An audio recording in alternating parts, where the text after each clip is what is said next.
আরবি ভাষা। আসসালামু আলাইকুম প্রিয় ভিউয়ার, আশা করি সবাই ভালো আছেন। দেশ ও প্রবাস ভাই ও বোনেরা, আজকে আমরা শিখব সহজ কিছু বাক্যগুলা। আমরা যারা নতুন তাদের জন্য ইম্পর্টেন্ট। প্রথমে আরবি, পরে বাংলা, যাতে বুঝতে সহজ হয়। তাই বন্ধুরা, ভিডিওটা না টেনে শেষ পর্যন্ত দেখবেন আর আমার চ্যানেলটি সাবস্ক্রাইব করবেন, পাশে থাকা বেল আইকনটি বাজিয়ে রাখবেন। আমি আর বেশি কথা বলবো না, আরবি ভাষা শুরু করা যাক। হাউয়েল মাররা তানি এর হচ্ছে আরেকবার চেষ্টা করো। আরেকবার চেষ্টা করো আরবিতে বলতে হবে হাউয়েল মাররা তানি। এখানে হাউয়েল অর্থ হচ্ছে চেষ্টা করা, মাররা তানি অর্থ হচ্ছে আরেকবার বা পুনরায়। তাহলে আমরা শিখলাম হাউয়েল মাররা তানি অর্থ হচ্ছে আরেকবার চেষ্টা করো বা পুনরায় চেষ্টা করো। দাহিন ওয়াজিদ হার অর্থ হচ্ছে এখন বেশি গরম। এখন বেশি গরম আরবিতে বলতে হবে দাহিন ওয়াজিদ হার।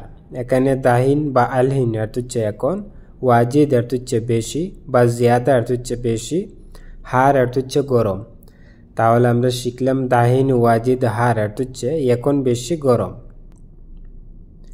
আনা মজুদ বাক্কালা অর্থ হচ্ছে আমি দোকানে আছি। আমি দোকানে আছি আরবিতে বলতে হবে আনা মজুদ বাক্কালা।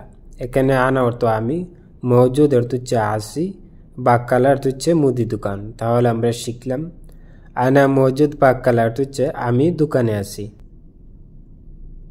ইনতা এনজেল তাহাত অর্থ হচ্ছে তুমি নিচে নামো। তুমি নিচে নামো আরবিতে বলতে হবে ইনতা এনজেল তাহাত। এখানে ইনতা অর্থ তুমি, এনজেল অর্থ হচ্ছে নামা, তাহাত অর্থ হচ্ছে নিচে।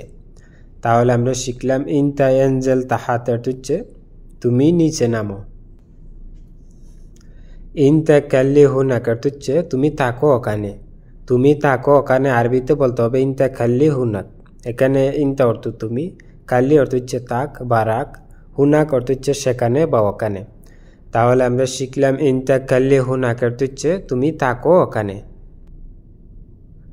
আনা এসমা কুল্লু শাই অর্থ হচ্ছে আমি সব কিছু শুনেছি। আমি সব কিছু শুনেছি আরবিতে বলতে হবে আনা এসমা কুল্লু শাই। এখানে আনা অর্থ হচ্ছে আমি, এসমা অর্থ হচ্ছে শোনা বা শুনেছি। আনা এসমা আমি শুনেছি, কুল্লু অর্থ সব, শাই অর্থ কিছু, কুল্লু শাই সব কিছু। তাহলে আমরা শিখলাম আনা এসমা কুল্লু শাই অর্থ হচ্ছে আমি সব কিছু শুনেছি। লা তুশুফ মিন্নাক অর্থ হচ্ছে ওদিকে দেখো না। ওদিকে দেখো না আরবিতে বলতে হবে লা তুশুফ মিন্নাক। লাত অর্থ না, সুফ অর্থ দেখা। লা তুশুফ দেখো না, মিন্নাক অর্থ হচ্ছে ওদিকে। তাহলে আমরা শিখলাম লা তুশুফ মিন্নাক অর্থ হচ্ছে ওদিকে দেখো না বা এইদিকে তাকিও না। ইনতা ইয়েশ দৌড় হ্যান অর্থ হচ্ছে তুমি এখানে কি খুঁজো। তুমি এখানে কি খুঁজো আরবিতে বলতে হবে ইনতা ইয়েশ দৌড় হ্যানা। এখানে ইনতা অর্থ তুমি, ইয়েশ অর্থ হচ্ছে কি, ইনতা ইয়েশ তুমি কি, দৌড় অর্থ হচ্ছে খোঁজা, হেনা অর্থ হচ্ছে এখানে, দৌড় হেনা এখানে খুঁজো। তাহলে আমরা শিখলাম ইনতা ইয়েশ দৌড় হ্যানা অর্থ হচ্ছে তুমি এখানে কি খুঁজো বা তুমি এখানে কি খুঁজছো। লেশ এব কি আলাতুল অর্থ হচ্ছে কেন সারাক্ষণ কান্না করো। কেন সারাক্ষণ কান্না করো আরবিতে বলতে হবে লেশ এব কি আলাতুল। এখানে লেশ অর্থ কেন, এব কি অর্থ হচ্ছে কান্না করা, লেশ এব কি কেন কান্না করো, আলাতুল অর্থ হচ্ছে সব সময় বা সারাক্ষণ।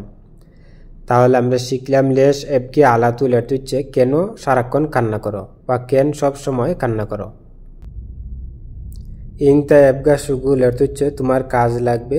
তোমার কাজ লাগবে আরবিতে বলতে হবে ইনতা এবগা সুগুল। এখানে ইনতা অর্থ হচ্ছে তুমি বা তোমার, এবগা অর্থ হচ্ছে লাগবে, সুগুল অর্থ হচ্ছে কাজ। তাহলে আমরা শিখলাম ইনতা এবগা সুগুল অর্থ হচ্ছে তোমার কাজ লাগবে। আনা মুস্তাজিল শোয়া অর্থ হচ্ছে আমার একটু তাড়া আছে। আমার একটু তাড়া আছে আরবিতে বলতে হবে আনা মুস্তাজিল শোয়া। এখানে আন অর্থ আমি বা আমার, মুস্তাজিল অর্থ হচ্ছে তাড়া আছে, শোয়া অর্থ হচ্ছে একটু। তাহলে আমরা শিখলাম আনা মুস্তাজিল শোয়া অর্থ হচ্ছে আমার একটু তাড়া আছে। ইনতা ইন্তেজার হ্যান অর্থ হচ্ছে তুমি এখানে অপেক্ষা করো। তুমি এখানে অপেক্ষা করো আরবিতে বলতে হবে ইনতা ইন্তেজার হ্যানা। এখানে ইনতা অর্থ তুমি, ইন্তেজার অর্থ হচ্ছে অপেক্ষা করা, হ্যানা অর্থ হচ্ছে এখানে। তাহলে আমরা শিখলাম ইনতা ইন্তেজার হ্যানা অর্থ হচ্ছে তুমি এখানে অপেক্ষা করো। বাদ নুসা হিজি অর্থ হচ্ছে আধা ঘন্টা পর আসবে। আধা ঘন্টা পর আসবে আরবিতে বলতে হবে বাদ নুসা হিজি। এখানে বাদ অর্থ হচ্ছে পর, নুস অর্থ হচ্ছে অর্ধেক, সা অর্থ ঘন্টা, নুসা আধা ঘন্টা, হিজি অর্থ আসা আসবে, বাদ হিজি পর আসবে। তাহলে আমরা শিখলাম বাদ নুস সাহি অর্থ হচ্ছে আধা ঘন্টা পর আসবে। মিতা খালাস শুগুল অর্থ হচ্ছে কাজ কখন শেষ হবে। কাজ কখন শেষ হবে আরবিতে বলতে হবে মিতা খালাস শুগুল। এখানে মিতা অর্থ হচ্ছে কখন বা কবে, খালাস অর্থ হচ্ছে শেষ, শুগুল অর্থ কাজ। তাহলে আমরা শিখলাম মিতা খালাস শুগুল অর্থ হচ্ছে কাজ কখন শেষ হবে বা কাজ কবে শেষ হবে। হাদা গুরফা জিয়াদা সাগির অর্থ হচ্ছে এই রুমটি খুব ছোট। এই রুমটি খুব ছোট আরবিতে বলতে হবে হাদা গুরফা জিয়াদা সাগির। এখানে হাদা অর্থ এটা বা এই, গুরফা অর্থ হচ্ছে রুম। হাদা গুরফা এই রুমটি, জিয়াদা অর্থ হচ্ছে খুব বা অনেক, সাগির অর্থ হচ্ছে ছোট। জিয়াদা সাগির খুব ছোট। তাহলে আমরা শিখলাম হাদা গুরফা জিয়াদা সাগির অর্থ হচ্ছে এই রুমটি খুব ছোট। মাফি আহাদ গুরফা অর্থ হচ্ছে রুমে কেউ নেই। রুমে কেউ নেই আরবিতে বলতে হবে মাফি আহাদ গুরফা। এখানে মাফি অর্থ হচ্ছে না বা নেই, আহাদ অর্থ হচ্ছে যে কেউ, গুরফা অর্থ হচ্ছে রুম। তাহলে আমরা শিখলাম মাফি আহাদ গুরফা অর্থ হচ্ছে রুমে কেউ নেই। সোয়াইয়া সবুর আকুই অর্থ হচ্ছে একটু ধৈর্য ধরো ভাই। একটু ধৈর্য ধরো ভাই আরবিতে বলতে হবে সোয়াইয়া সবুর আকুই। এখানে সোয়াইয়া অর্থ হচ্ছে একটু, সবুর অর্থ হচ্ছে ধৈর্য ধরা, আকুই অর্থ হচ্ছে ভাই। তাহলে আমরা শিখলাম সোয়াইয়া সবুর আকুই অর্থ হচ্ছে একটু ধৈর্য ধরো ভাই। আনা এবগা মুআল্লিম অর্থ হচ্ছে আমার কারিগর লাগবে। আমার কারিগর লাগবে আরবিতে বলতে হবে আনা এবগা মুআল্লিম।